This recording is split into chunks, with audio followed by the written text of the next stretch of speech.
Hello, everyone. I'm Dana Perino, and this is the Daily Briefing.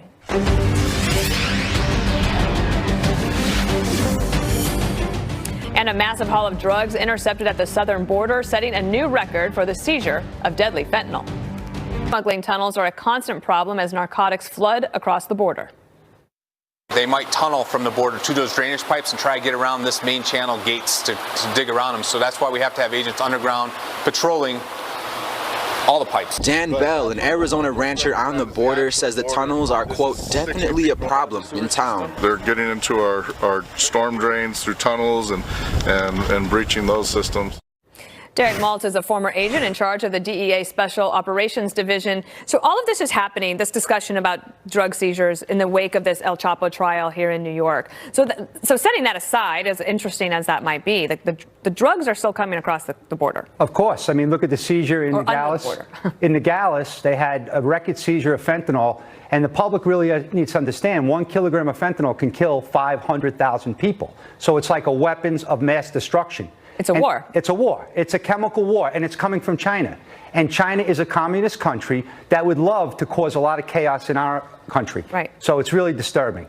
What about the issue down there that, like, as the rancher was just talking about? Obviously, it's harmful to have the illegal drugs coming into the country, but it also is hurting people's livelihoods there on the border. And as for some critics of the president who might say, well, the drugs in this case weren't coming over the border, it was under the border in tunnels. But that doesn't mean you shouldn't have more border security. The cartels run a billion-dollar business. They will get drugs into this country. But the idea of the wall is to create more focus at the ports of entry. That's the whole idea. This seizure yesterday was done in Nogales, Arizona, at the port of entry, because the brave men and women in Border Patrol now could focus on the ports of entry. Yes, they're going to have tunnels. Chapo Guzman was the king, and the Sinaloa cartel were the kings on developing tunnels. They have engineers. They have these sophisticated tunnels. It's unbelievable. And as you know, Chapo escaped right from his jail cell. They built a house a mile away. They dug a tunnel. He got out in the middle of the night. They picked him up on a plane. These guys are going to get their drugs into America. But the thing is the ranchers that are on the border, we need to listen to them. They know that all day long these violent people and the drugs are coming onto their property. We're not going to listen to the people in Washington that haven't even been to the border. Derek, I'm going to have you stick around. William LaJeunesse is actually, he's live for us in Tijuana with more on this, and then I'll have you talk about that. William. Well, we are in Tijuana, as you said, Dana. I wanted to show you something really quick before we get to what we were just talking about. But this fence, this wasn't here 6 months ago. All you had was that scrap metal fence, which went about 8 feet tall. Now you have the steel bollard replacement fence, and up top you can see that it has an anti-scaling feature as well. And when Keith pushes through, you're going to see the old prototype walls that are actually not going to be built. But the fence that you're looking at out here, this is the style the president wants. But you said there are several headlines right now coming out of Tijuana that are going to affect the negotiations of lawmakers in Washington. Let's show you some video we had yesterday. 11 Central Americans being released by the U.S. under that new Remain in Mexico program. They're going to have to stay here in Mexico while their asylum case is heard in U.S. courts. We spoke to 2 young guys who said they didn't have a problem with it. They'll work here, then find out their future sometime later. We also went to a shelter here in Tijuana. They are bracing for the next wave of Central Americans in a caravan now leaving Mexico City. About 1,500 they expect here in just the next week. We spoke to the shelter, said they can't handle more people. They're already full. They say they're being squeezed, not by only immigrants coming up from Mexico City, but also the ones that the U.S. is sending back. And they say for safety reasons, it's not a good idea. A lot of the women are women with children. Some of them are pregnant, so they don't have money. She's concerned because she realizes that the violence in Mexico is just as much as in her country. So there are 2,500 homicides here last year. That's a 7% increase over 2012. And Dana, I will tell you that we were at a live shot location yesterday. We heard about 5 or 6 shots. Police said, come. They came and said, get out of here now. Dana? Tell me about drugs being behind the major spike in crime right there where you are.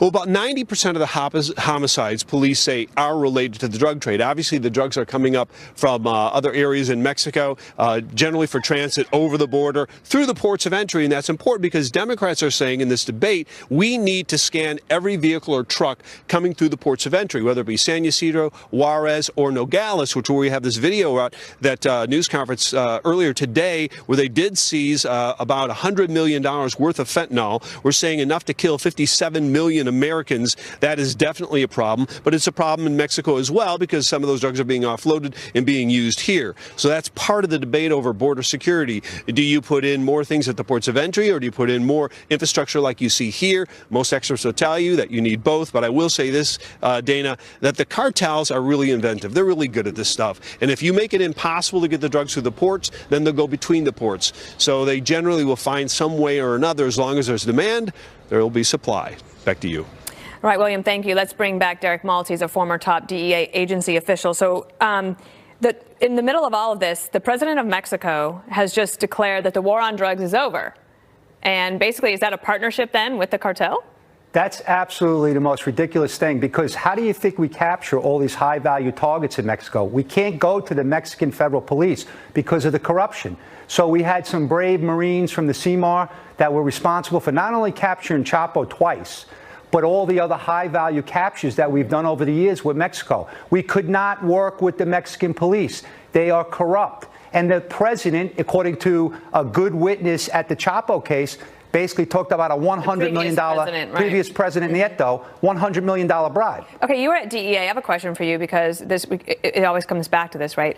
So the Mexicans would say, if there wasn't the demand in America, then the drugs wouldn't be coming. Is that something we have to address? Demand is absolutely something that has to be addressed with a sense of urgency. We have neglected the drug issues ever since 9/11. Now, the prioritization should be on preventing another 9/11. I agree. However, we ignored all of these unbelievable synthetic compounds that are coming from China. Did you see in the news in D.C., people were dropping like zombies from synthetic drugs, smoking spice? So do you think, so President Trump, he talked about it today, he's in the middle of these negotiations with China on trade. I mean, do you think he should squeeze China on Absolutely. This? Not only China, but all the money we give to the Central American countries and Mexico, they should squeeze them as well. To that point, though, for all the people that are coming, the caravans, I mean, is it more effective to spend the money trying to prevent them from coming in the first place? So you're solving the problem at its source? Well, again, if you have a demand, which we do in this country for a lot of different drugs, the cartels are $1 billion business. They're going to go to South Florida. They're going to go to New Orleans ports. They're going to fly it in. They're going to send it direct on the Internet. There's so many ways to get the drugs here, so you got to stop the demand. But it's a comprehensive strategy that's needed. And thank God President Trump is taking this serious. It's not just a national health issue. It's a national What's scary about fentanyl. crisis. 57 million people. That was enough to kill 57 million Americans. Dana, what happens if it gets into the plane and the ventilation systems, right? Because they're carrying this stuff into America on planes as well. We've got to do something about it. Derek Maltz, thanks for being here and for your passion about it. Thank you very much. Governor